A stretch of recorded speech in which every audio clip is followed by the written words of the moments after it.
नमस्कार, बहुत बहुत स्वागत करते हैं आपका। जैसा कि आप देख रहे होंगे, लगातार विधानसभा का विधानमंडल का मानसून सत्र समाप्त हुआ। 5 दिवसीय ये बैठक काफ़ी हंगामेदार रही, लेकिन चर्चा इस बात की नहीं है। चर्चा इस बात की है कि इस बैठक के बीच, इस बैठक के दौरान जो बातें देखने को मिली वो ज़्यादा महत्वपूर्ण है और वो इशारा किस तरफ कर रही हैं।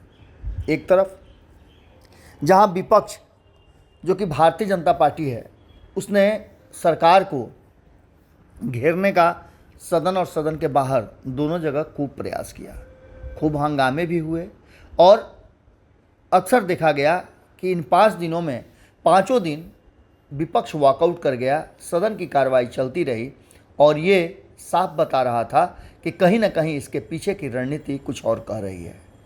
हालांकि भारतीय जनता पार्टी लड़ाकू है और वो लड़ने के लिए तैयार थी, लेकिन लड़ाई जहां लड़ना चाहिए था वहां न लड़ करके सदन का वॉकआउट करके इस सदन के 5 दिवसीय सत्र को बिल्कुल डेडिकेट कर देना, खास करके सत्ता पक्ष के लिए, क्योंकि इस बजट माफ़ कीजिएगा, इस मानसून सत्र में अनुपूरक बजट जो हैं वो आने थे। बहुत सारी चीज़ें होनी थी जिसको लेकर के आने वाले समय में सरकार के काम करने के तरीके और राशि का कहा जा रहा है कि आवंटन हो सके, उसकी स्वीकृति मिल सके।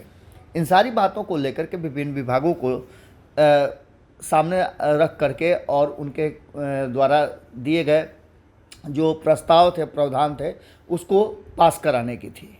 अब इन सारी बातों को लेकर के विपक्ष को ये पता था कि ये तो होना ही है, क्योंकि सदन में सत्ता पक्ष का बहुमत था और ऐसी स्थिति में आप समझ सकते हैं कि क्या होना था। लेकिन इसमें सबसे बड़ी बात जो नज़र आ रही है वो ये कि क्या नीतीश कुमार और तेजस्वी यादव के रिश्ते ठीक हैं। पिछले 5 दिनों में जो चीज़ें नज़र आई, शुरुआत के दिन तो नीतीश कुमार खुद तेजस्वी यादव को लेकर के आए, उसके पहले की स्थितियों को लेकर के भी नीतीश कुमार ने चुप्पी साध ली और सदन में पहुँचे, वहाँ भी उन्होंने चुप्पी साध करके रखी और तेजस्वी यादव नीतीश कुमार के बीच में जो बॉडी लैंग्वेज नज़र आया वो बता रहा था कि सब कुछ ठीक ठाक नहीं है।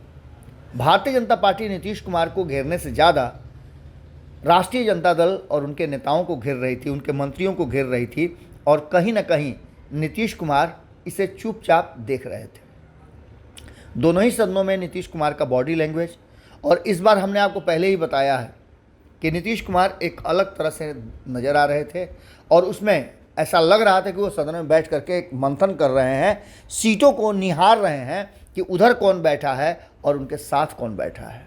जो उनके साथ बैठा है वो कितना उनके साथ है और जो उनसे अलग बैठा है, उनके विरोध में जो बैठा है, वो उनको कितना ज़्यादा वक्त दे रहा है, कितना ज़्यादा उनको घेर रहा है।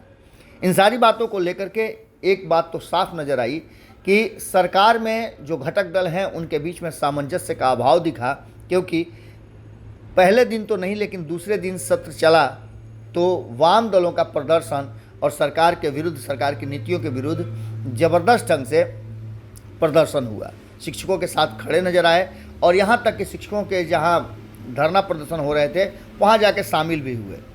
वहीं दूसरी तरफ आपने देखा कि किस तरह से सुनील सिंह वाला मामला सामने आया और सुनील सिंह का मामला सामने आने के बाद और स्पष्ट हो गया कि ये सब कुछ ठीक ठाक नहीं है।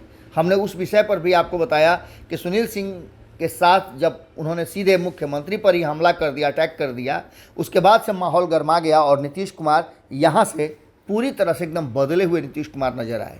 इसका सीधा मतलब था कि कहीं ना कहीं विधानमंडल का मानसून सत्र समाप्त होने के बाद, सत्र तो किसी तरह से चल गया, वहाँ नीतीश कुमार किसी भी तरह का ऐसा एक्शन नहीं करना चाहते थे जो प्रभावित हो, जिससे सरकार प्रभावित हो और समस्याएं बदले। लेकिन अब जो स्थितियां हैं, जिस तरह का माहौल है और जो बॉडी लैंग्वेज था, उसे लेकर के चर्चा शुरू हो गई है। राजनीतिक गलियारे में आप नेताओं से बात करेंगे, विभिन्न दल के विधायकों और विधान परिषद के सदस्यों से बात करेंगे तो उनका साफ मानना है कि जो कुछ भी विधानमंडल में दिखा वो ठीक नहीं था सरकार के लिए और ख़ास करके तेजस्वी यादव के लिए। अब जैसा कि आपने देखा भी होगा कि तेजस्वी यादव पर पूरी तरह से हमलावर है भारतीय जनता पार्टी। तेजस्वी यादव के पर चार्जशीट होने के मामले को लेकर के, या फिर भारतीय जनता पार्टी ने जो विरोध मार्च किया था और उस पर बयान जो आ गए थे राष्ट्रीय जनता दल की तरफ से कि हमने 2021 का बदला ले लिया, ये साफ दिखा रहा था। कारण कि विधानसभा में आपको पता है कि जो अध्यक्ष हैं वो राष्ट्रीय जनता दल कोटे से ही हैं। इन सारी बातों को लेकर के बार बार मार्शल के द्वारा बाहर निकाल करके भारतीय जनता पार्टी के नेताओं को फेंक देना, इन सारी बातों की चर्चा होती है। और इस चर्चा में कहीं ना कहीं नीतीश कुमार की चुप्पी बहुत कुछ कह रही है। नीतीश कुमार के चुप रहने से ये बातें अब कही जाने लगी हैं कि क्या नीतीश कुमार एक बार फिर से कोई बड़ा फैसला ले सकते हैं। यहाँ तक कहा जा रहा है, खास करके जो किसी खेमे के हिस्सा नहीं है उन लोगों का कहना है, उन विधान परिषद के सदस्यों का कहना है कि नीतीश कुमार चूँकि उच्च सदन के सदस्य हैं और उच्च सदन में जब भी वो बैठे तो साफ नज़र आया कि वो पूरी तरह से अपनी सरकार और अपने साथियों से खुश नहीं है। ऐसी स्थिति में कहा यह जा रहा है कि 5 दिवसीय सत्र था, इसलिए उस पर ज़्यादा हंगामा नहीं हुआ। और लेकिन अब नीतीश कुमार ये सोचने के लिए मजबूर होंगे कि आखिर आगे उन्हें करना क्या है।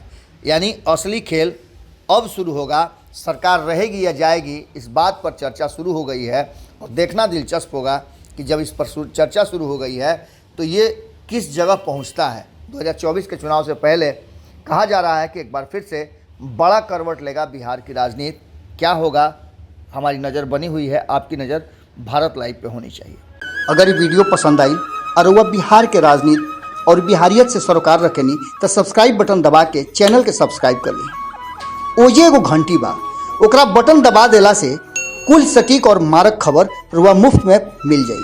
अगर रुआ पत्रकारिता के हमनी के नया प्रयोग में सहयोग कर चाहतानी तो ज्वाइन बटन दबा दी।